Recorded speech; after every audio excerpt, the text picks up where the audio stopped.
ताकतवरों के सामने पतलूने छोड़ के भागने वालों ने आज अपने नेते भाइयों पे गोली। हमारी फौज दहशतगर्द बनाती है, अपने बंदे मरवाती है और ताकि हम जो कुछ लोग हैं उससे फायदा उठाते रहे। खौफ का लेवल क्या है जनरल आसिम मुनीर में? मुझे तो ये लगता है ये मतलब बड़ी डेंजरस हालात में हम ये आसिम मुनीर और पाकिस्तान के आईएसआई को पता है, इसलिए उन लोगों ने हड़बड़ी में अब इस्लामाबाद के अंदर करा दिया। भारत का गुस्सा कम करने के लिए, क्योंकि फटी पड़ी है, सीधी सी बात है। मैंने देखा है कि लाहौर में तो पूरी की पूरी मिलिट्री टैंक और ये और वो, और इसमें तकरीबन 12 लोगों की शहादत की खबर अब तक आ। और वो ये है कि जरा पाकिस्तान को दबाओ जितना दबा सकते हो, और उनके पास ऑप्शंस बहुत आ गई हैं। अब भारत में किसी भी स्ट्रेटेजिक पॉइंट को हिट नहीं किया जा सकता, जबकि भारत ने पाकिस्तान के अंदर कम से कम 12 एयर बेसिस को हिट किया, जो कि बहुत ही खौफनाक बात है। एक पैगाम है उन लोगों के लिए जो आंखें बंद करके सोने के आदी। क्योंकि पाकिस्तान और इंडिया दोनों में एक ही तरह के जनाब कुछ वाकयात रूनुमा हुए हैं। बहुत बुरा है ये तो। मैं तो समझता हूँ किस किस्म का आदमी है। दूसरा वो आर्टिकल वो अमेंडमेंट जो करवाई है आसिम मुनीर को खलीफा बनाने की, उस पे से तवज्जो हटाने के लिए, ये अपनी दुकान चलाने के लिए ये चीजें पाकिस्तान को जरूरी होता है कि वो ये टेररिज्म को कंटिन्यू करे। पाकिस्तान की फौज इन लोगों को फंडिंग करती है और अपने बंदे मरवाती है और हालात खराब करवाती है, ताकि पाकिस्तान की फौज के पास एक लेजिटिमेट रीजन रह जाए इनसे लड़ने की और कहने की कि हमें इतना डिफेंस बजट दो। इनको काटने को आते हैं। वही वाली बात कि आप जब सांप पालते हैं तो वो जरूरी नहीं कि आपके दुश्मन के बच्चों को काटे, वो आपके बच्चों को भी काटता है। हमारी बदकिस्मती ये है कि हमारे अपने ही लोग जो है ना, वो हम आपस में ये भी देखें, that is a part of the plan. उससे मेरा सर शर्म से झुक गया लिटरली। मुझे लग रहा है कि मुझे पाकिस्तानी होने के नाते, आसिम मुनीर के आने के बाद पहलगाम होता है, अब ये दिल्ली होता है। फौज के साथ इख्तलाफ ही ये है कि वो इसने दहशतगर्द पैदा किए हैं। मैं क्या बोलूं, मैं इनकी तो फटने वाली है सही से। दोस्तों, पाकिस्तान में अफरा तफरी छा गई है। कहा जा रहा है कि ऑपरेशन सिंदूर 2 की खबरों से घबराए असीम मुनीर ने अपना ही ड्रामा रचा और अपनी ही जनता पर हमला करवा दिया। दिल्ली के रेड फोर्ट ब्लास्ट के तुरंत बाद प्रधानमंत्री मोदी ने साफ कहा था, जिसने भी इस साजिश में हाथ डाला उसे बख्शा नहीं जाएगा। मोदी की ये बयान सुनकर मुनीर की पतलून गीली हो गई और अपने लोगों को ब्लास्ट करके उड़ा दिया।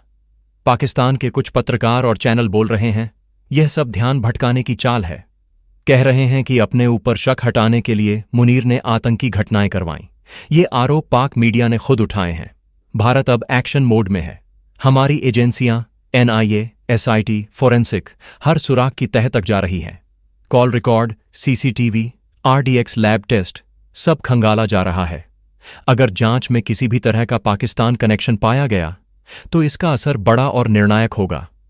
दोस्तों, वीडियो पसंद आया तो लाइक करें, कमेंट करें।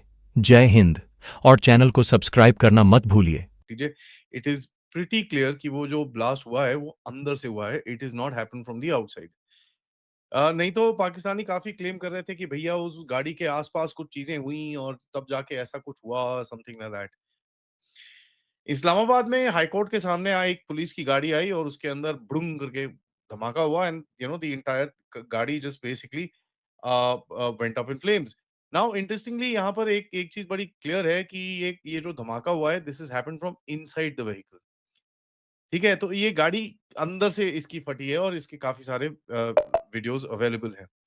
देखिए, नाउ इंटरेस्टिंग ये है, इसके ऊपर सबसे बड़ी एलिगेशन जो आनी शुरू हो चुकी हैं कि ये एक फॉल्स फ्लैग अटैक था। पाकिस्तान के अंदर से ही लोग इनकी मदद कर रहे हों, पाकिस्तान के अंदर ही ऐसे लोग हों जो चाहते हैं कि अफगानिस्तान की तरफ से या भारत की तरफ से पाकिस्तान के ऊपर किसी न किसी तरह का अटैक चलता रहे, टेंशन बनी रहे, बॉर्डर पे भी टेंशन बनी रहे, क्योंकि इससे इन लोगों को तरह तरह की पोस्ट लेने का मौका मिल जाता है। इनको ये बताने का मौका मिल जाता है कि हम तो बड़े खतरे में हैं और हमारे पास जितने भी हमारे पास पैसे हैं या कहीं से आते हैं, कुछ भी है, वो सबका सब हमें सिर्फ डिफेंस पे लगा देना है। हमारे यहाँ सिर्फ और सिर्फ डिफेंस को फोकस किया जाता है, ना हमारे यहाँ किसी के एजुकेशन सेक्टर में फोकस होता है, ना हेल्थ सेक्टर में फोकस होता है, ना लोगों की हालात या लोगों को जॉब्स वगैरह देने में कोई इंटरेस्ट शो किया जाता है।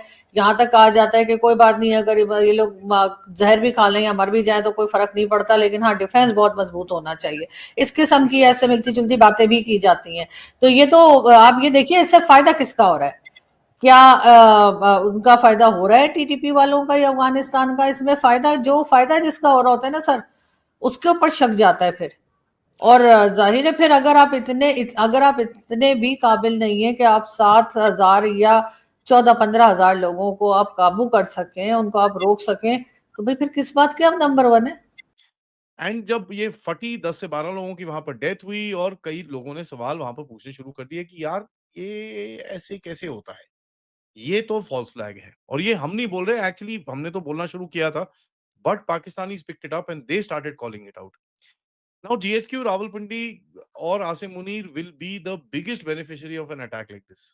ठीक है, ISI, काउंटर टेररिस्ट डिपार्टमेंट, ये सारे लोग सबसे बड़े बेनिफिशियरी रहेंगे, क्योंकि they will get a even more handle to crack down inside Punjab. अगर पंजाब के अंदर अगर आपको क्रैक डाउन करना हो तो आपको कहीं ना कहीं एक थोड़ा सा एक जो हथौड़ा आपको चाहिए या एक डंडा आपको चाहिए, वो थोड़ा ज्यादा मिल जाता है। सब कुछ हो रहा है कि जी जो आर्मी चीफ या फील्ड मार्शल है उनको हर तरह की ताकत दी जा रही है और उनको ये कहा जा रहा है ना उनके ऊपर केस होगा, ना वो कभी अरेस्ट हो सकते हैं, ना उनको कुछ कहा जा सकता है। चाहे नेवी हो या आर्मी हो या एयरफोर्स हो, सबके लिए फैसले वही करेंगे। और आगे तो ये भी सुनने में आ रहा है कि उनको सदर भी बनना है।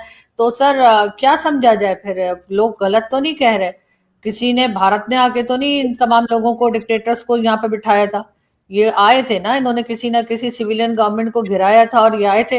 अब सिर्फ इनका तरीका वारदात जो है ना वो बदल गया है। अब ये पहले की तरह जो है वो इस तरीके से खुल्लम खुल्ला सामने नहीं आते।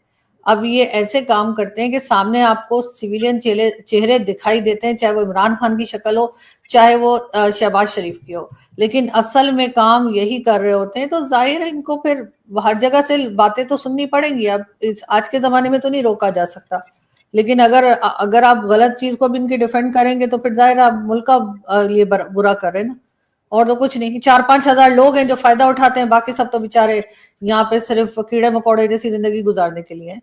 बात है, इंटरेस्टिंग बात ये है, मैं भी कहीं बात कर रहा था, पाकिस्तान में रोज टेररिज्म का इंसिडेंट होता है, नोबडी, दुनिया लार्जली कंडेम नहीं करती क्योंकि इतने ज्यादा होते हैं। इंडिया के अंदर अगर सिलेंडर फटे, कोई और चीज हो, दाएं बाएं हो, कोई वाकया हो जाए दहशतगर्दी का, तो सारी दुनिया क्रिटिसाइज कर उसको कंडेम करती है, which should be condemned. Any act of terrorism anywhere must be condemned. तो पॉइंट बड़ा क्लियर है कि आपके यहाँ दहशतगर्दी इतनी नॉर्मल है कि मतलब कंडेम भी नहीं कर रहे आप, कोई कंडेम भी नहीं कर रहा।